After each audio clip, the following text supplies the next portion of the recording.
Hello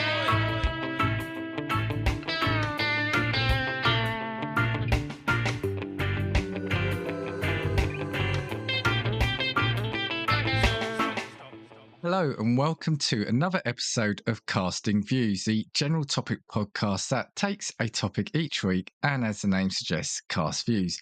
This week's guest is the one and only Satsu from Chatsunami. Hello again. Hey there, glad to be back. I've dragged you on, and you just told me beforehand that you picked up a cold or something, and I've dragged you on here to do a recording. I apologise in advance to all the lovely listeners out there who are listening to my fluey tones, I suppose is the right word, or term rather. Yeah. No, cheers for coming on again. Had you on a few weeks ago, didn't we? We did the band advertising. Oh yeah, that was a good episode, to be fair. And again, kind of got you on for another TV-related episode. But before we get stuck into all that, how are you and how is Chatsunami Podcast going? And yeah, tell us a little bit about what you've got going on as we speak. Yeah, so for those of you who don't know, my name's Satsunami, and of course I'm the host of the Chatsunami Podcast, a variety podcast that deals with topics such as gaming, film, TV shows, as well as you and I are going to discuss today, of course. Okay. And really all good general interests. Recently, we just wrapped up a themed month, and of course, we were focusing on The Simpsons last month. So it was interesting, I have to say. It was interesting doing one final month before we wrap up for season 4. So, yeah, it'll be interesting to see what season 4 has in store for us. Probably a good couple of months. So yeah, that'll be fun.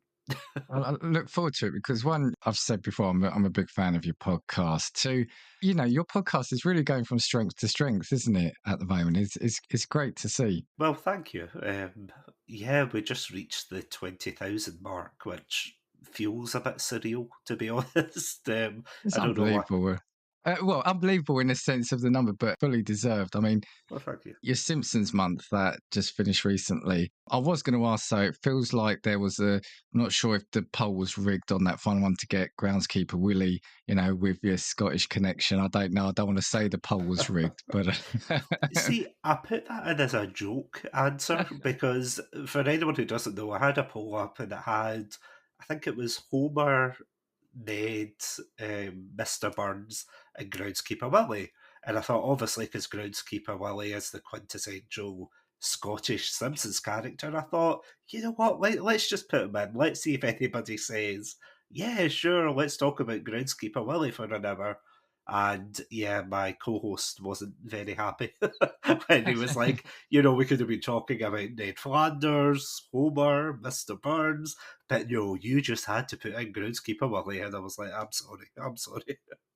It was a good episode. Joking aside, I think Groundskeeper Willie is probably I'll be honest, I've not watched a lot of the recent seasons of The Simpsons, but he's that quirky, different character, isn't it? So there's probably an interest on having a bit of a focus on him, probably rather than some of the other ones in the poll. I can see the appeal of having voted for him, I think. Yeah, it's definitely one of these characters. Like when you're looking at your favourite TV show and you see, the main ensemble, and then there's always that one background character that you know of, but you think, oh, right, they're kind of just there. But the more and more you look into them, you're like, they actually have a semi-interesting past. So, yeah, it was interesting to see what we uncovered, like the good, the bad, and the Willie, as they say. Yeah. Okay, perfect. Well, look, as any good TV show or TV-based podcast will have, let's have a quick commercial break. We're going to hear from Super Familiar with the Wilsons. The Super Familiar with the Wilsons podcast. You know that family whose house you hung out in when you were a kid? The house was a little loud and chaotic, but always fun, and sometimes felt more home than home. Well, that's us. We're the Wilsons, and we welcome you into our podcast with silly chat, ridiculous games, and interviews with interesting people. Like a spin doctor. The Super Familiar with the Wilsons podcast. Welcome home. And we are back. And I just want to say, actually, while we're talking about Super Familiar with the Wilsons, just want to shout out, say thanks to them again, because the music you hear every week at the start and end of the end of the show is provided by Josh. So thank you again, Josh, for doing that. Right, got you on for a TV-based one. And it's funny for a couple of reasons, because couple of recent episodes of mine, so the one that will have released a couple of weeks ago is a TV. I did one with a friend of mine on TV finales. I'm currently working on a secret, not so secret because I've said it now, but mini-series that has got a TV theme around it. But today we are talking about jumping the shark. And you've made me do this quicker because it was funny, because I had it on my idea board, and then what was it? It was a few weeks ago. You did a random tweet about it, and I can't remember what it was or what made you do that. Can you remember? I think it was just one of these random ones I was thinking about, and this is, if anybody's seen my Twitter, you'll know it's just a bunch of random questions that pop up and things like that. Like, if your podcast was this, what would it be? You know, things like that. And I remember just thinking about jumping the shark, because I don't know if I must have been watching a video or someone brought it up in conversation, and I was like, you know what, that's a really interesting question. What, yeah, like, I wonder what everybody thinks about this. And then, of course, 2 seconds later, of me posting that, you were in my DMs being like, oh, we need to do an episode on this. And I was like, absolutely, yes.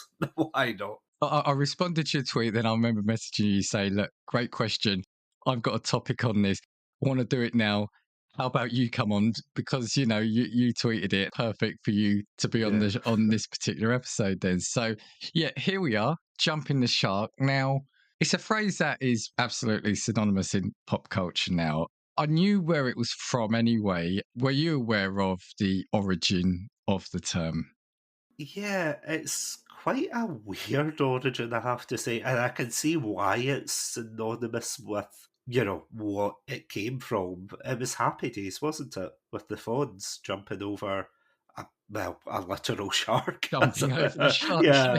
Yeah, literally. And you know the way it's like, it's one of those phrases you don't really think about. You kind of say it and think, oh, right, jumping the shark. And then when you think about it, you think, hold on a minute, that is really weird. Where does that come from?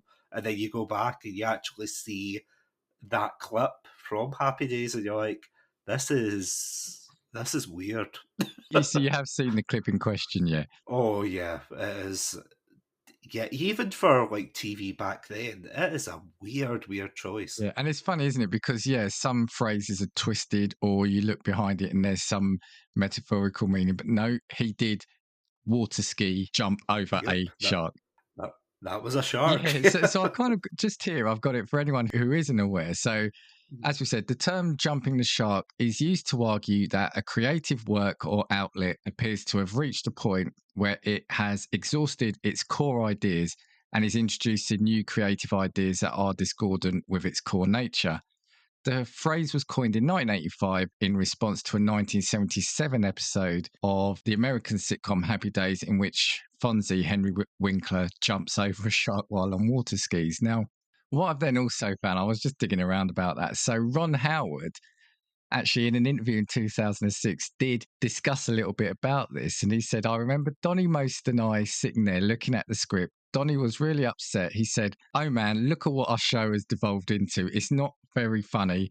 And you know Fonzie's jumping over a shark. And I kept saying, hey Donnie, we're a hit show, relax. You know it's hard to have great episodes one after another. Fonzie jumping over a shark, it's going to be funny and great. I remember thinking that creatively this was not our greatest episode, but I thought it was a pretty good stunt and I understood why they wanted to do it. What I remember most is it was fun actually driving the speedboat, which I did do a bit of, noticing that Henry was actually a pretty good water skier. But the thing that has to be remembered about jumping the shark idea is that the show went on to be a massive success for years after that. So it's a fun expression, and I get a kick out of the fact that they identified that episode because, granted, maybe it was pushing things a bit too far.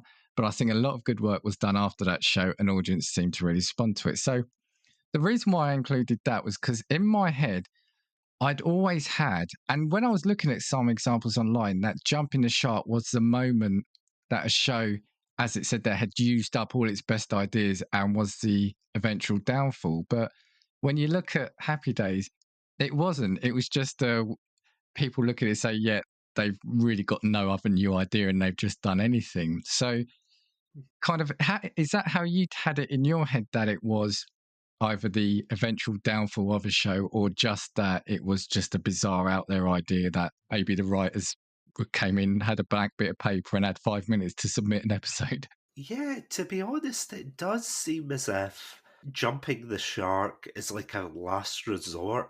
Because usually, don't get me wrong, there are a lot of shows that I have heard of that they'll still continue even after the jumping the shark moment. You know, they'll introduce new characters. Because I mean, if you look at long-standing series like The Simpsons, for example, you have a lot of jumping the shark moments, both literally and figuratively, where Homer might become, I don't know, like a superstar in something, or he's getting shot by a cannon in one episode, the whole town's getting moved. You know, like they get into wacky adventures, and you can understand kind of because that's a cartoon, that's more animated than some of the others, but that's never really stopped it from carrying on, Yeah. for better or for worse, you know. But there have been some, I have to say, that I've noticed that the jumping the shark has become pretty much on the one hand, some of the examples that I've got tonight are essentially the final nail in the coffin, despite being very popular to begin with. And then as soon as they hit that moment of jumping the shark, then they just absolutely plummet.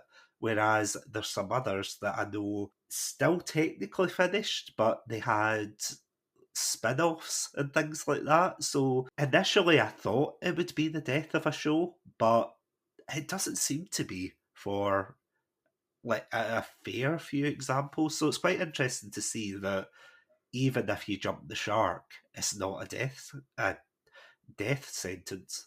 Yeah, it is interesting what you said. And I think, yeah, for a lot of shows, it probably can go hand in hand and it would make sense why it doesn't. But maybe it might be a springboard for something new, a new direction. So I've got some examples of ones I actually remember. Then I did search the net for a bit. Now, I kind of chucked at you before today, or just just before recording that, open it up for films as well. Happy with it for films. But I've got two other things just quickly before I hand over to you for your first example of terms similar or of similar usage to jump the shark in TV and entertainment. So the first one, you might be able to guess when I say it, but one is nuke the fridge. Oh, yeah. Unfortunately, I was in the cinema when I witnessed that. So So, in, sorry. no, Go no, on. in 2008, Time identified a term modelled after Jump the Shark called nuke the fridge, specifically applicable to film. The magazine defined the term to exhaust the Hollywood franchise with disappointing sequels. The phrase derives from a scene in the fourth Indiana Jones film, Indiana Jones and the Kingdom of the Crystal Skull, in which Indiana Jones survives an atomic bomb detonation by fitting himself into a lead-lined refrigerator to shield himself from the radiation. The explosion annihilates its surroundings, but sends the refrigerator flying sufficiently distant for the protagonist to escape unhurt. The scene was criticized as being scientifically implausible. Possibly some examples of mine may or may not fit the nuke the fridge element. But there's one I'd never heard of before, and it's quite funny when you see the explanation. It's called growing the beard. Now, sci-fi fans may know this or not, but growing the beard refers to the opposite of jumping the shark, i.e., when a show dramatically improves in quality. In the series Star Trek The Next Generation, the second season is considered to be better in terms of storytelling over the first season. This shift coincides with character William Riker, who was clean shaven for the first season, growing a mustache and beard that he retained for the second season. Brilliant. That's amazing. Yeah, I have to admit that is 100% true. So I just found it funny that there were some other kind of sayings that have spawned out of specific things in TV. But tell you what, let's go first. Hit me with your first example of a jump the shark moment. Well, going for a British example, and my second example is kind of linked to this as well because it had the same showrunner. But did you ever watch Sherlock by any chance? Oh, I did, yes, yeah. So The first two seasons, I think people could argue, although they were a wee bit far-fetched, they seemed to capture everyone's imagination. Everyone wanted to see the next episode, and slight spoilers for anyone who hasn't seen it, but by the end of the second season, they reenacted was it the Rhineback Falls or something like that? Like Yes, the yeah. same story from the novels, only with a more contemporary setting. Yeah. And then, of course, they had to bring him back for a third season and all of that. And don't get me wrong, that wasn't necessarily the jump in the shark moment. It is one of them, by all means, but there was one, in fact, there wasn't even one, there were several in particular with like season 3 and 4, where, again, spoilers, but when they revealed that I think it was John's fiance was like a super spy or Yeah. something, that Sherlock had a secret sister that was smarter than him and everything. It just kept getting more and more complicated. I think someone, quite brutally, mind you, but they described it as a silly person, and I'm using this very loosely and lightly, but they described it as a stupid person writing a smart character, and I can kind of see that throughout it. You know, the way he randomly says, "Oh, I knew you were an alcoholic based on the smell of your nails," or something like that. And it was like really obscure things that you could kind of see in season 1 and 2, but by season 3 and 4, it was like he was a magician. It was literally Doctor Strange by that point. And you're like, this is. It's not even jumped the shark, it's jumped off the building and bounced off the shark onto the next shark tank. It was. Yeah, it was a bit disappointing, to be fair. I think you're right in that. I remember that show was kind of a breath of fresh air on TV, wasn't it? The first few series, anyway, it was gripping, it Oh, yeah. really well written, and you couldn't wait for the next episode. But I do remember the last season, and there was a whole thing, with his sister was his sister imprisoned? I can't remember. Yeah, she I've was not like, gone back to it, but I remember that whole episode felt really random and jumping to illogical conclusions. yeah, because it was things like, oh, she had summoned Moriarty to that prison or something, and they thought Moriarty was alive and everything. I can't remember because, again, I haven't watched it since it aired on TV, but it was such a weird episode. I do agree. It was just all these contrivances and things like that. And it's such a shame because the show itself in the first two seasons was by all means great, but yeah, after that it just, yeah, as I said, jumped the building somewhere. Do you think it was just a victim of its own high quality in that maybe even the writers? Because wasn't there rumours because the seasons got longer and longer apart because obviously, both the actors went on to do other things, didn't they? It felt like they were being dragged back to do Sherlock. Yeah, because did both of them not go on to do The Hobbit? Because Benedict Cumberbatch did the motion capture, I remember, for Smog the Dragon in the films, and Martin Freeman did Bilbo Baggins in those films. I can't remember if they coincided with the filming of these in particular, because I remember there was the memes and references in between them, but it would explain why there was such like a gap in between them. I just remember at the time as well, and this is all conjecture and media hype as well. But I think, if I remember right, I think there was also rumours that they just didn't, not necessarily that they didn't get on with each other, but they just didn't want to come back and do that show. That I think they'd had enough of it. And yeah, I can't remember if it was also coinciding with the Marvel stuff because Yeah. they're both in Marvel as well, right? But I just think the first couple of seasons were just so clever that do you write yourself into a corner? Because I mean, jumping ahead on my list here, but I feel as if the showrunner, Stephen Moffat, who, don't get me wrong, he has done some excellent work, like in Doctor Who and, of course, in Sherlock, but it almost felt as if he was writing Sherlock a bit like a Doctor Who character, because in Doctor Who, you've got this alien who's very talented at getting himself out of a pickle, as it were. You know, he'll say, oh, you just reverse the polarity in this. Oh, you just press this button. Oh, that's great. Which is all fine and good for like a time traveler, alien kind of person. But, you know, when you've got a contemporary London setting and it's more grounded and realistic, it's like it doesn't fit the same. You know, if you want to make it fantastical, then make it fantastical. Don't make it sci-fi, which, yeah. Great start. I am going to start with you're far too young to remember this, but I'm going to start with probably for me is the biggest of all jump the shark moments for my childhood or life and today. And I just also want to say that I'm not saying any of mine, and I think the same for you. I'm not saying any of these are bad shows. I'm just saying the moments we're picking, or at least definitely that I'm picking, are just the WTF kind of thing that don't fit in with the rest of the show. So, did you ever watch Dallas? I mean, I'm sure you're probably aware of Dallas, right? Now, I haven't watched Dallas, but I know the exact moment you're talking about. And can I just say, I am actually wondering how many showers were sold after that twist. Because, gee, I can imagine, like, as I said, like, I didn't really grow up watching it, but I can imagine how people must have felt. Now, what I want to do is try quickly think on my feet and pick a different moment. But no, you've absolutely guessed it right.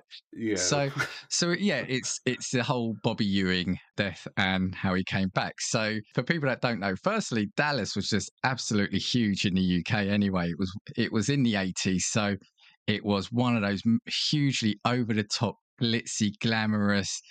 The characters, you know, oozing richness from America, and in the 80s, when this is just kind of straddling when we only had 3 channels to now, and then getting a 4th channel, it was just almost like must-see TV for a lot of households. So what happened in season 8, Patrick Duffy, who played Bobby Ewing and was JR's brother, his contract came up or ran out, and so he was written out the show. So looking back on it, you think they could have done it differently, but he went out, they killed him off. So there was absolutely no doubt about it. I think he was run over. That's right, yeah. He was run over by a car in an attempt by his sister-in-law to run over his wife. God, that's just, that sentence alone just sums up Dallas. So killed in the show, but then I think the show, because of that, started to slip and was losing ground to Dynasty, which again, do you know Dynasty? Have you ever seen Dynasty? Oh, yeah. I know all of that. Was the rival. That was like the Coronation Street or to EastEnders. But Dynasty was, I think, even more. It ramped up the glitz and glamour factor even more. Anyway, it started losing ground to it. So basically, the whole of 1986 season was a struggle. And so what do? They think, right, we've got to bring Bobby back. He was such a popular character. So how do they do it? I think they said there was a lot of rumors in the media. Yeah, I've got it here. Tabloids, magazines, and newspapers were alight in the summer of '86 with hypotheses on how Bobby Ewing would be brought back. Everything from a zombie brother to which I think would have been brilliant, to an unheretofore twin were options. But the most realistic choice, and some might say lazy, was to provide the most simplistic narrative. It was all a dream. And that's exactly what happened. At the end of the season finale, Pam wakes up in her bed. She hears a shower running. She pulls the door open. She sees Bobby. He turns around and says good morning, just like that. Like the entirety of the 85-86 season didn't happen. And that's how it ended. And the cliffhanger allowed suspense to be carried through the summer as to who was really in the shower. But rest assured, it was a real Bobby, not a doppelganger, not a robot, not some bizarre creation. So the thing I even remember at the time, because it felt bizarre at the time, you've had a whole year of a show, and now you've written all those stories are out. And if I remember right, I think there were like new characters, etc., introduced. So just all some person's fever dream. That's crazy. You know, I can appreciate how do you bring someone back, but at that point, surely you've just got to say, we can't, right?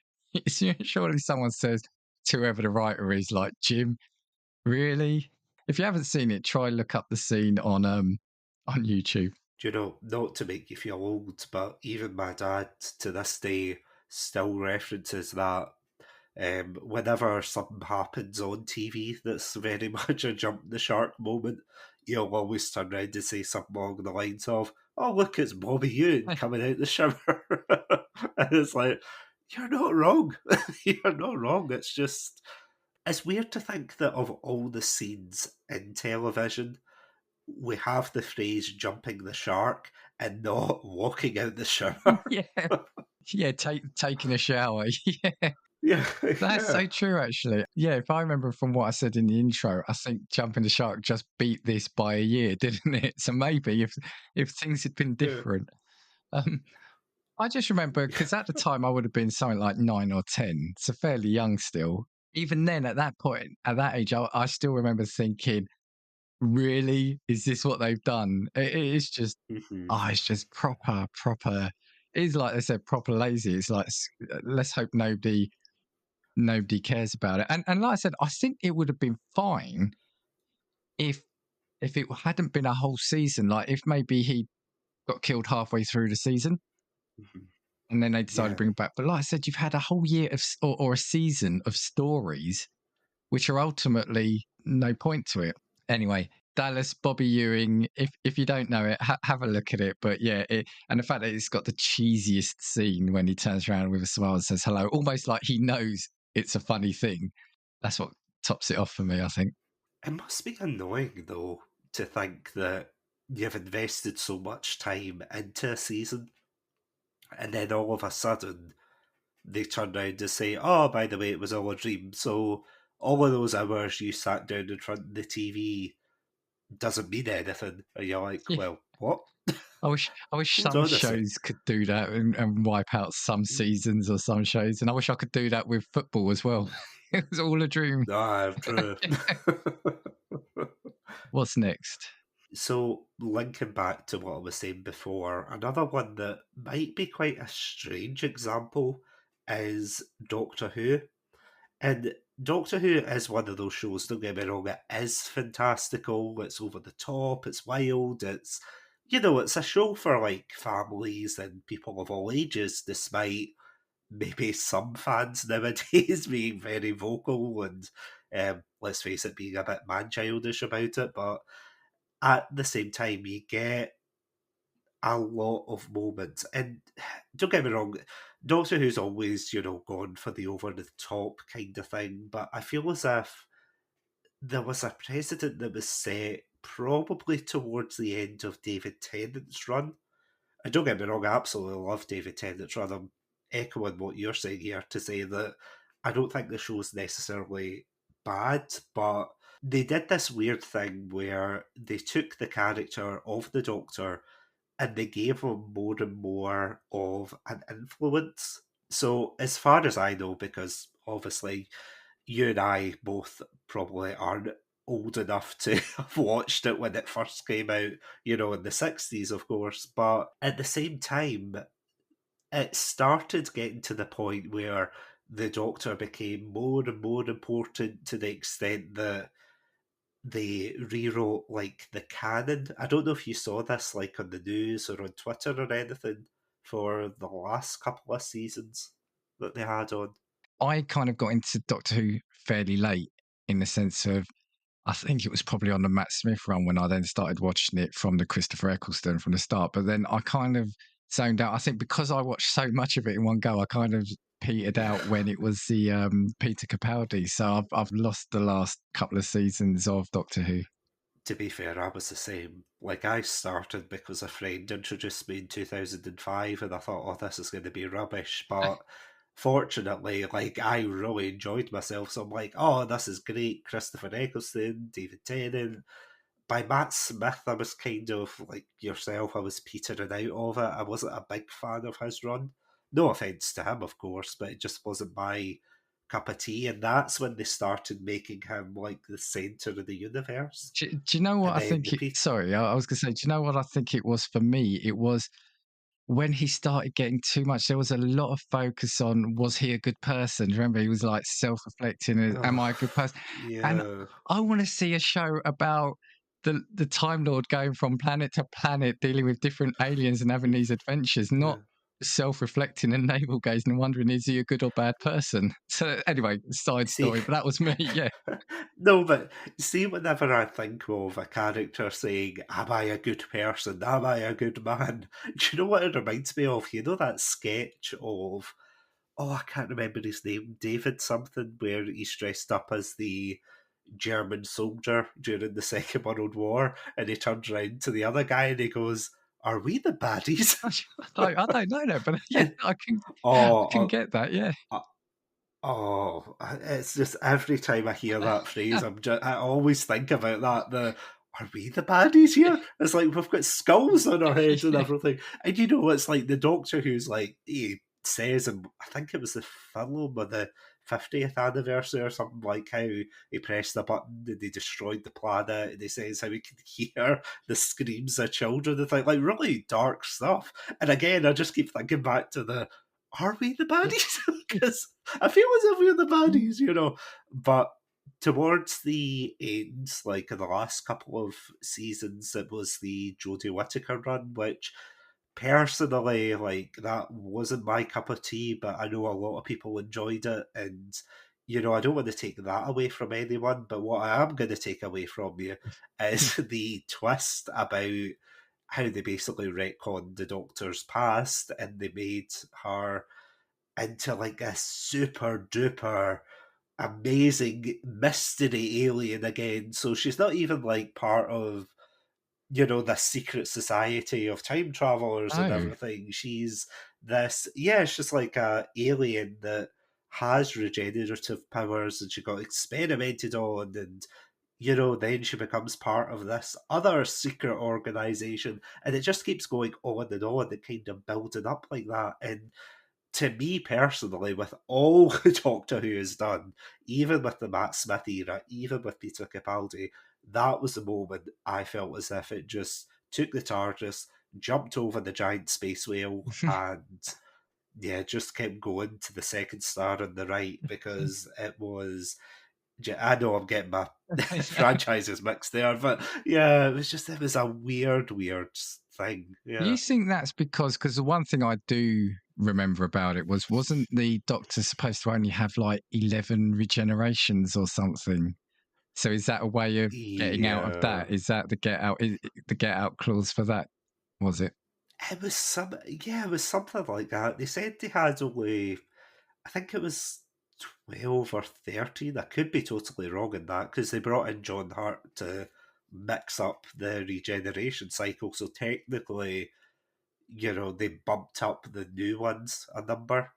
So like Matt Smith being 11 was 12. Right. David Tennant was technically 11. You know, like it was all kind of wibbly wobbly, as they say, but at the same time, I think it's just an episode where and you're going to think this is crazy, and anyone who hasn't seen Doctor Who's going to think this is crazy, but I'm pretty sure one of his assistants literally like knocks on a crack in the wall and says, "Hey, Time Lords, give him more regenerations," and they do, and that's it. That's literally so they could have just asked all along. Yeah, apparently the Time Lords could give them, which is weird, because considering the retcon that the Doctor actually had more regenerations than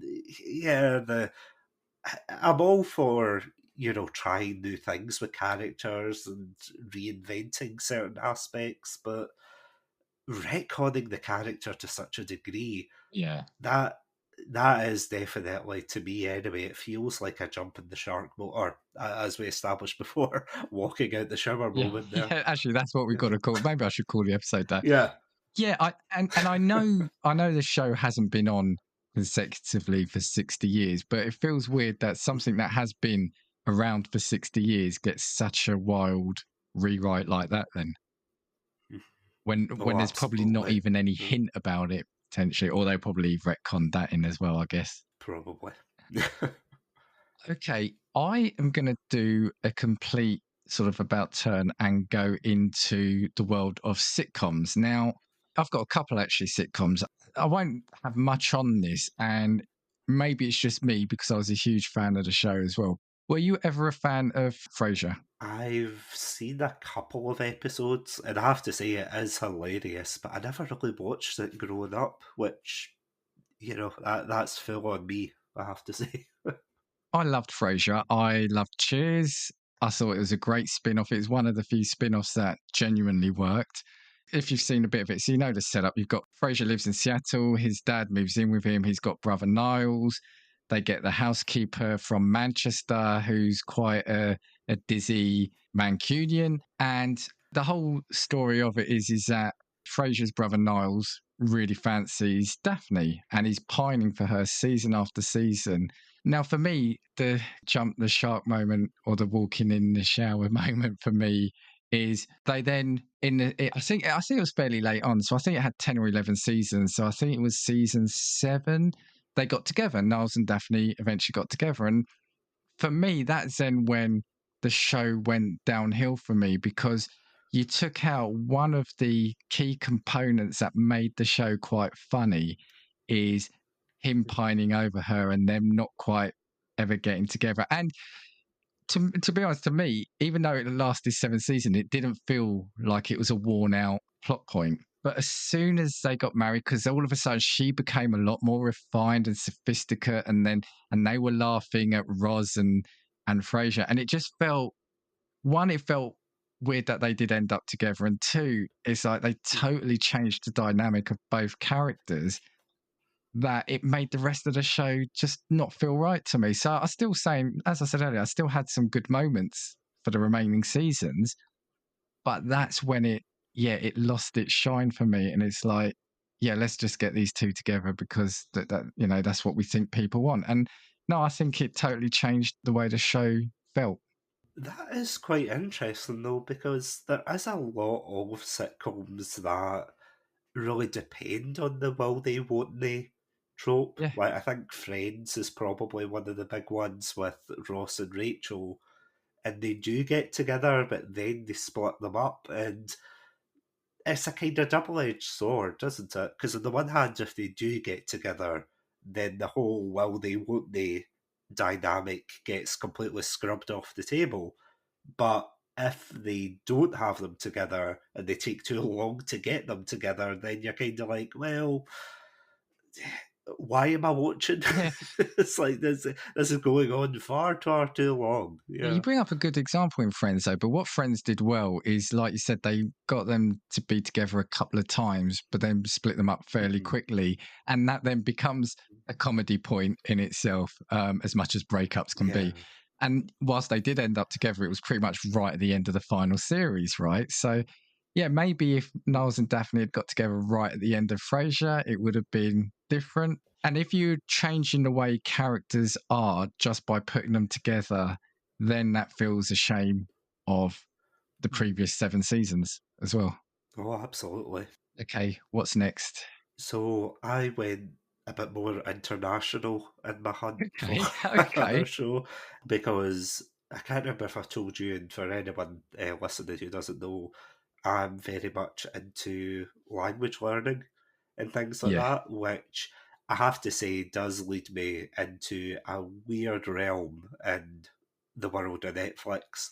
So, like, I'll be looking for like Chinese speaking shows, I'll be looking for Spanish shows, I'll be looking for this and that.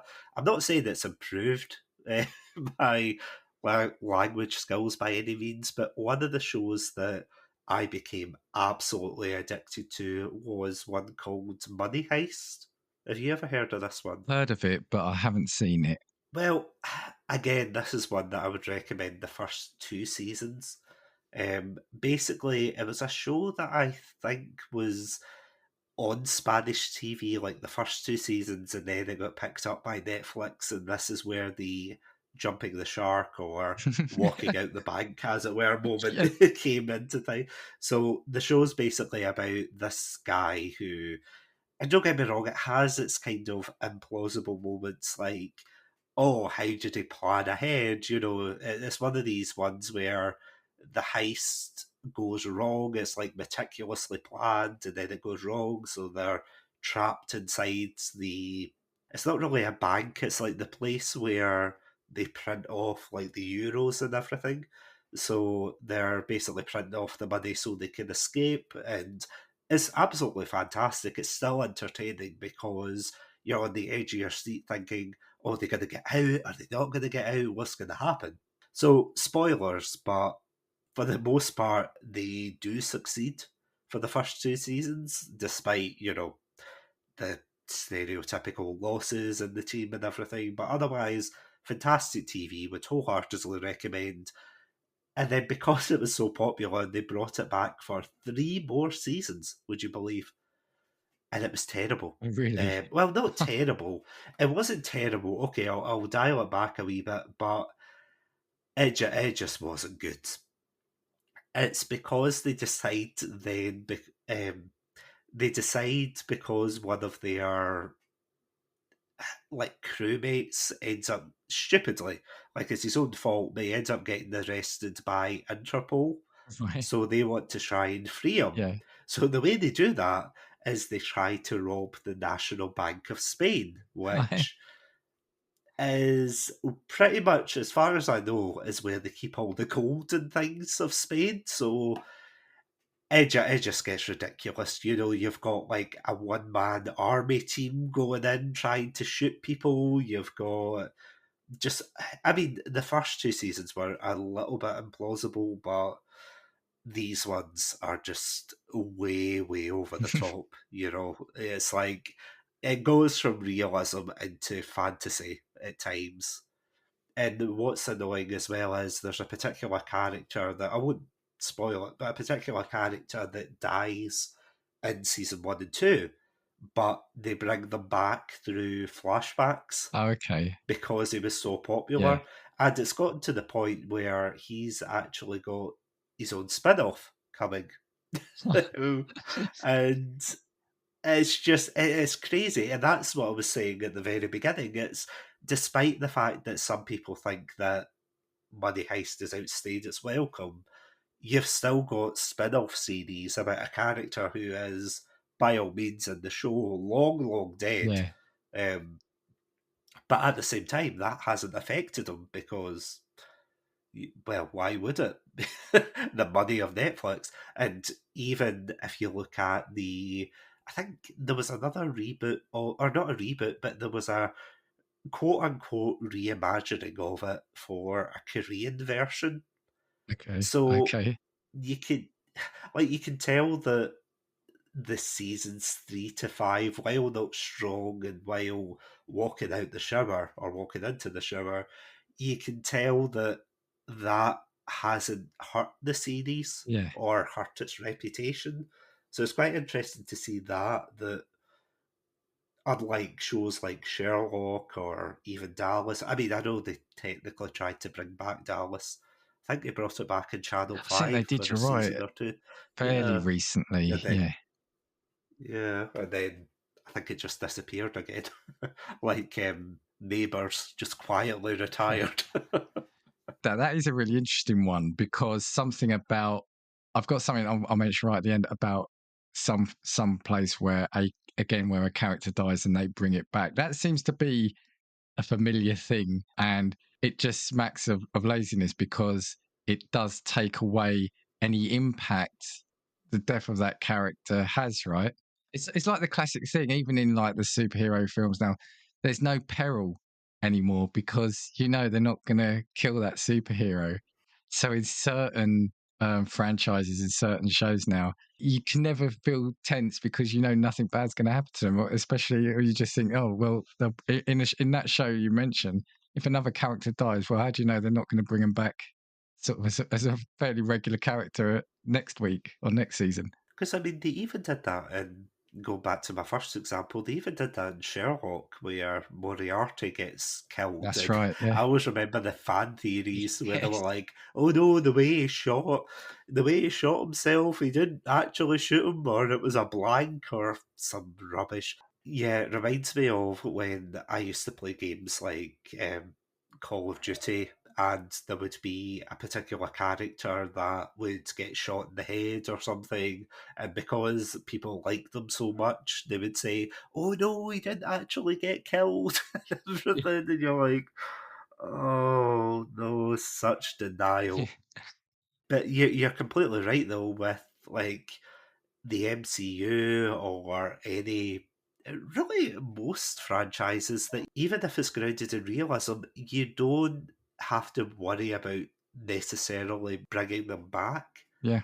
It's like you can bring them back in a flashback or, you know, I mean, technically it's not the same actor, but it kind of reminds me of a film that I watched recently, The Godfather 2, Okay. which I know I'm late to the game, but you know how, and again, spoilers, they killed off Marlon Brando's character in the first Yeah. one, yet somehow they dedicated half the second film to his like past life. And I know it's obviously it's not the same actor, but it's still that character. So even though he is long dead in the plot itself, yeah, they're still like giving him time. So yeah, it's weird that there is like a bit of a trend with a lot of these shows. I really like The Godfather too, so we're going to move on now. So yeah. Absolutely. No, I get what you mean. No, I get what you mean. I'm going to do a couple quickly. This one I should have actually lumped in with my previous one. We were talking about it. I'm going to say Friends, but what I'm going to say specifically about Friends was when Joey and Rachel dated. Oh, Jesus, that really did feel like they've run out of ideas. It's almost like they've got the matrix of which characters have dated which ones, and realised sort of towards the end, oh, we haven't had Joey and Rachel date, and it just felt so again unnecessary. It was an awkward storyline even to watch. It gave nothing, and it was the fact it was over so quickly. Even though they managed to make it kind of stretch over a couple of seasons, it wasn't needed. We didn't get anything out of it. Yeah. Just erase it. I think even the actors were uncomfortable with that, but again, because the writers had the power, yeah. But the one I wanted to mention kind of bucks the trend of what we have been saying a little bit, but it was Roseanne. So did you ever watch Roseanne? I know it came back and then there was all sorts of controversy with it, but the original run of Roseanne, of did you ever see that? No, but again, it's one of those ones that I know of, but yeah, but unfortunately not. So again, need to say it was huge in America and over here. So I think it was number one show in America in the first 5 years. But what I've got here is it jumped over the shark in its final season. So they're always like a poor working class family. And that was the whole kind of thing about it, that the comedy sometimes was around their struggles and how they were. The Connors won the state lottery and suddenly became worth over $100 million. Right, fine so far. Mm-hmm. However, it was later revealed that the whole series itself was a story written by Roseanne Connor about her life, and Dan, the husband, had actually died at the end of season 8. And so, that, as I said, it took a dark and unnecessary turn for the worse. Now, if this was a thriller or this was a drama, brilliant twist ending. But it's a comedy, and this is another bugbear of mine, comedy series that start going serious. I watch a comedy because I want to laugh. The clue's in the name. They gave fans what they wanted, almost like, oh, this family have done it. They've come out of their struggles. No, it was all a story, and your most favourite character died 2 seasons ago. Yeah. But I mean, the thing is, you can have comedies that are serious, but at the same time have that levity behind it. I mean, if you look at Blackadder Goes Forth, for example, that's set against, one of the worst moments in human history, with the First World War being the setting. But at the same time, it's something that you kind of expect going into it. Yeah. They're poking fun at things, and when they do have a serious moment, you're ready for it.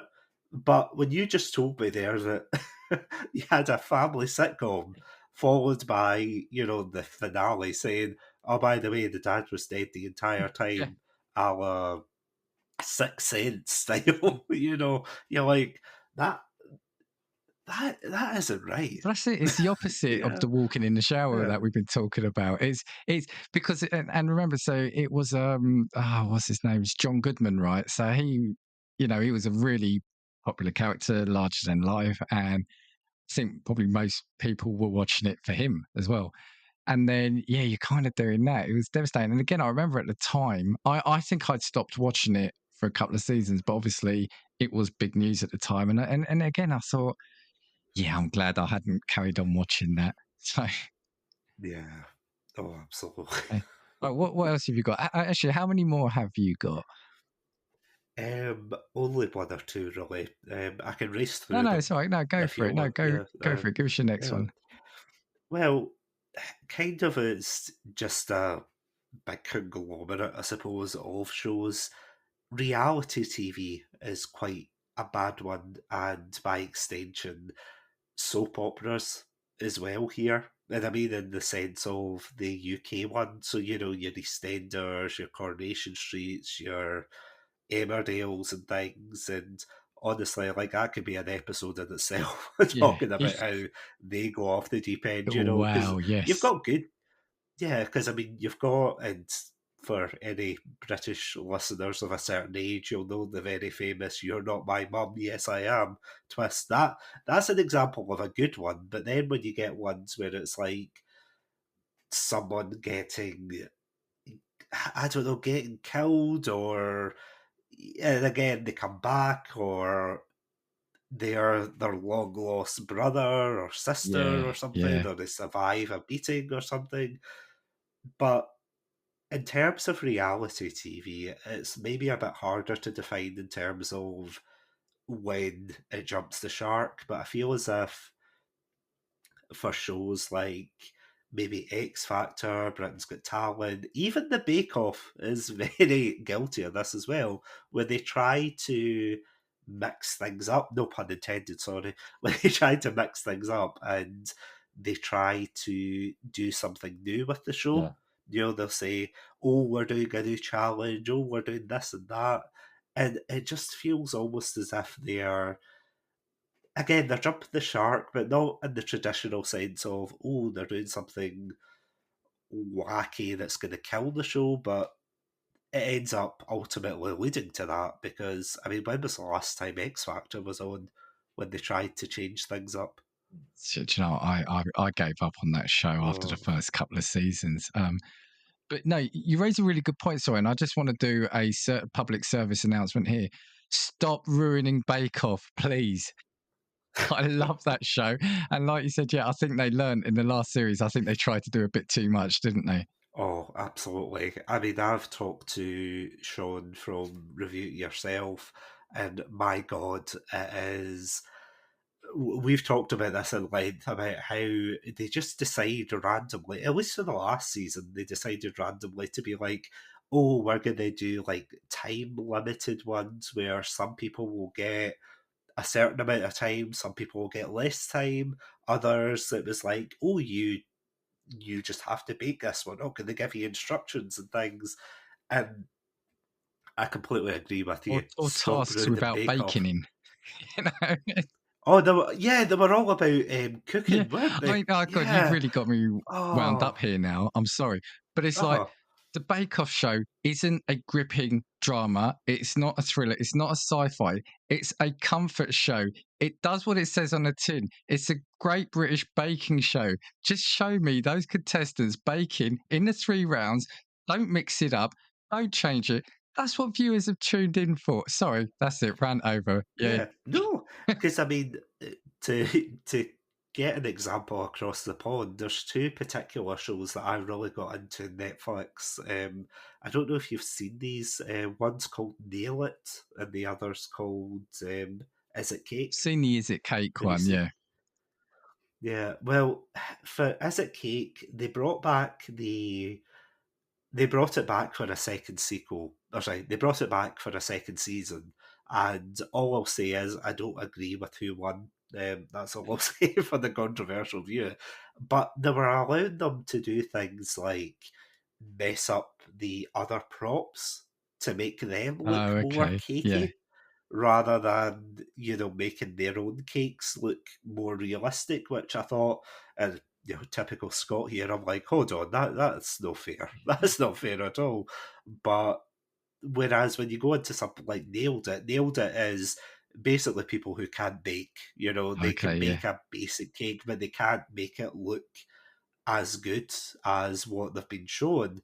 But you expect that, and it is very much a comfort show. And you're right, sometimes you get that in the Bake Off. It's a very comforting show. It's one you just kind of sit back and relax, and you think that's the, you expect what you're going in for, but when you go into the last season, it's like, oh, you're going to be cooking fajitas, or you're going to be doing this, The or enjoyment is the it's baking element, and seeing each week. You could have the same show, the same task each week. Different bakers are going to have different results, and and that's the enjoyment of it. We don't need to see them put through some sort of game show style Squid Game rule set. Yeah. But I mean, do you remember, was it Cake Gate or something like that? Or Bingate? No, sorry, it was Bingate. Yeah, where someone, not accidentally, but someone took the cake out of the fridge.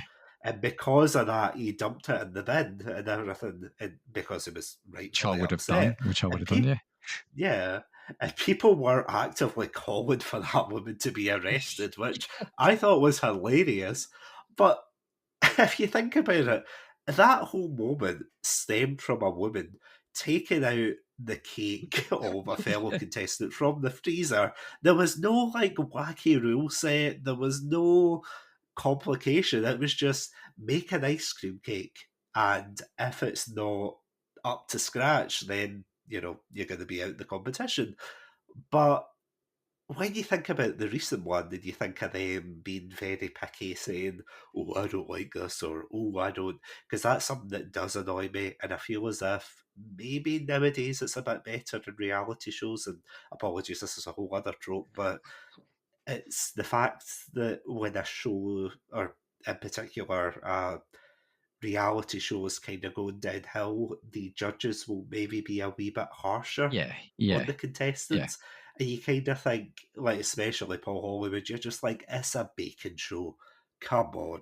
This is exactly it. Don't get me wrong. I was just going to say, it's not like they're making afternoon tea for the king or anything, or they're going to get, like The Apprentice, they're going to get £100,000 or something for their cake. They're still going to get a rightful reward for it. But this show isn't going to win BAFTAs and things like that. It does exactly what it says. It is a really nice. The funny thing was, I didn't even watch. It is one of my favorite comfort shows. I didn't watch the first season. I remember my wife was watching it. I didn't, because I thought, oh, this baking show is not for me.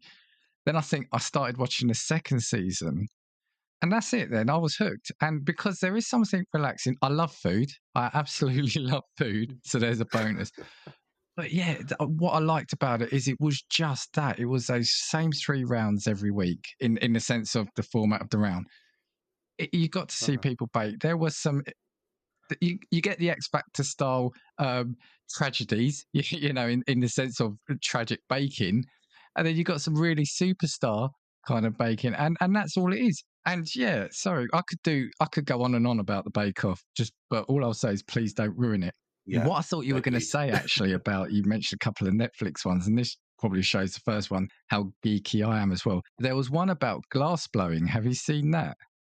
I have, yeah. I loved the first season. Stopped watching the second one because I think they tried to tinker around with it too much again, and it's like, keep it the same. And there's a Texas barbecue one, kind of like the Bake Off, but Texan barbecuing. And again, the first season felt far better than the second one, maybe because they tried to change it. But I don't know. But I agree with you. You don't need to always tinker with a winning formula or recipe. Because when they do that, though, it just changes what the show was. And that is almost the literal definition of jumping the shark, because it's a particular moment that they've taken, and then they've done something completely ridiculous. And now when you're going forward, it's like the Bake Off. When you're going forward, you're not going to think about the good times of watching the Bake Off and thinking, oh, Mary, Paul Hollywood, blah, blah, blah. You're going to be thinking, Jesus, is there no cake in Mexico that they could have chosen rather than making bloody fajitas and things like that? You're like, are you serious? Yeah. Oh dear. But right. I can't believe of everything we've done, we've spent most time at the moment on the Bake Off, but that's just how much I damn care about it. All right. It's a national It treasure, is. Yeah, to be fair. stop ruining it. I've got again another quick final TV one. This is my final TV one. I've got then very quick honourable mentions for films, but this one I actually looked up and I've included it because I just think it's hilarious. So it's Scooby Doo. Oh, okay. It's basically a number of websites accused it of jumping the shark when they introduced Scrappy Doo. Because they Oh, said, of yeah, course. although he was designed to help avoid cancellation, his introduction in 1979 with catchphrases like Scrappy Dabby Doo, Let Me At, and Puppy Power made him one of the least liked cartoon characters of all time. And a lot of people then say that was basically the end of that show. So I remember watching it, and I'm going to say I quite like Scrappy Doo, but don't hate me. I have to admit, I did laugh at I think it was the early 2000s film, like the live action one, where, and again, spoilers in case anybody's worried about spoilers for the Scooby-Doo film, but yeah, they brought him back as like an antagonist, like Oh, as a right. twist villain. Okay. Then I have to say it was actually really funny the way they did it. But that's like the right way. But like on that note of Scooby Doo, did they not do the same for the Flintstones as well? Only instead of Scrappy Doo, it was like with an alien or something. I don't remember that. I remember they gave both families kids, didn't they? Was it Oh Pebbles and yeah, Bam Bam? I think so. I yeah. don't know if it was that, but I wouldn't. I don't recall the alien bit. It sounds like the kind of thing they would do. It was the grey something or other. It had like a helmet, and it was just like a tiny green guy that supposedly only Fred and Barney could see. But the thing is, they say that they didn't really get much of a conclusion or like closure for that character because it was supposed to be an alien that was banished to the prehistoric age. But it seems like the weirdest thing because at least with Scooby Doo you can understand that, Yeah, a younger version of Scooby who's like braver compared to him. He's yeah, his complete opposite. Yeah, that makes sense. Aliens and cavemen, that just sounds like some yeah, weird form you stumble across on the internet and go, what the hell? It's like, yeah. yeah, no, just, yeah, it's a weird. Because I know The Simpsons do make fun of that as well. Not that particular thing, but the idea of introducing new characters to keep a show Yeah, fresh. yeah. Okay, what have you got? Okay, the last one I've got is probably quite a famous example. That, of course, being Game of Thrones. Okay. I don't know. Oh, I don't know. Did you watch Game of Thrones when it was at its height? Yeah, and I'm laughing because it hasn't aired yet at time of recording, but I did a show, I've seen mentioned at the start, about TV finales, and Game of Thrones featured in that as well. So Oh, it's featured in the bad TV finales and also Jump the Shark, which says a lot about a show which for a number of seasons was actually one of the best things on TV, I think. But the thing is, it used to be so yeah, good, and this is why I kind of struggle with thinking about fantasy or sci-fi examples for jumping the shark because inherently it is fantasy. It's supposed to jump the shark. It's supposed yeah, to have all these fantastical elements. But when you've got a show that is fantasy and then it jumps the yeah, shark, it's doing you know well. you're doing something. Yeah, you're doing something really, really weird. Like for example, I can't remember the showrunners' names. I think it was D&D was their Yeah, nickname, yeah. and they wanted just to finish the entire 8th season just as quickly as possible. So they had really stupid moments like, oh, Daenerys just forgot about the Iron Fleet. Well, she did spot a whole bunch of ships like up top that they somehow managed to take down a dragon with, and oh yeah, let's put again spoilers. Let's put Bran on the throne Yeah. because what? Why? Why? Oh yeah, let's kill off the White Walkers in one episode where we can't even see anything.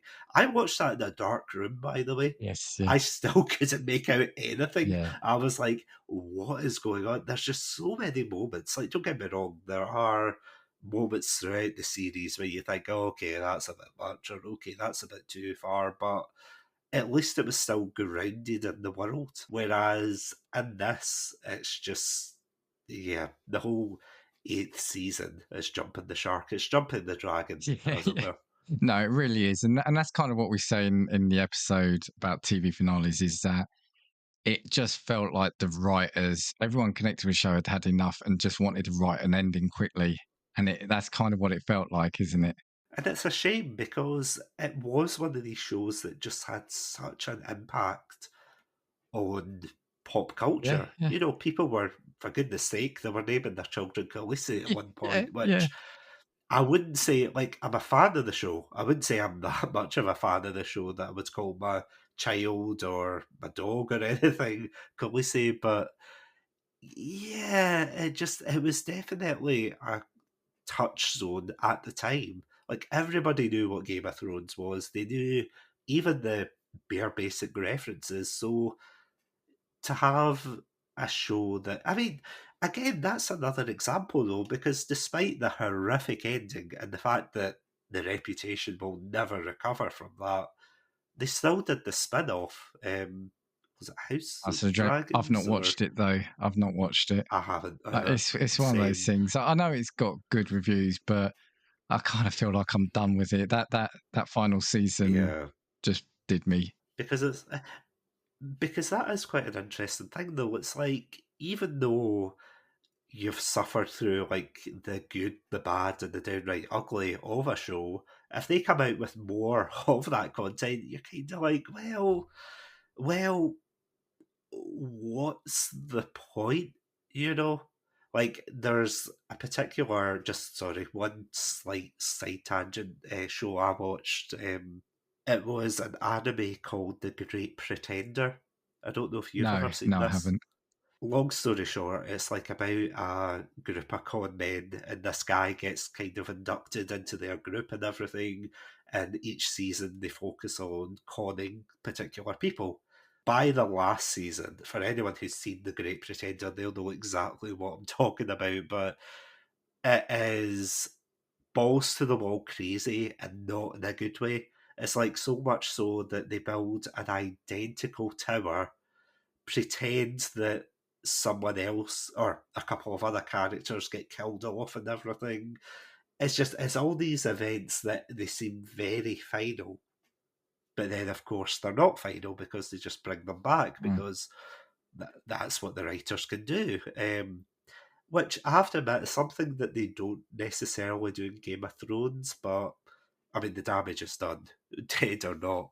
You know, they might not be dead, but their careers are... No, I'm only joking. What I say about Game of Thrones is it's very similar, although completely different scale, but similar to Sherlock, that the disappointment is even greater to fans because of how good what came before it was. Absolutely. I think that's what it is. Very good final one there.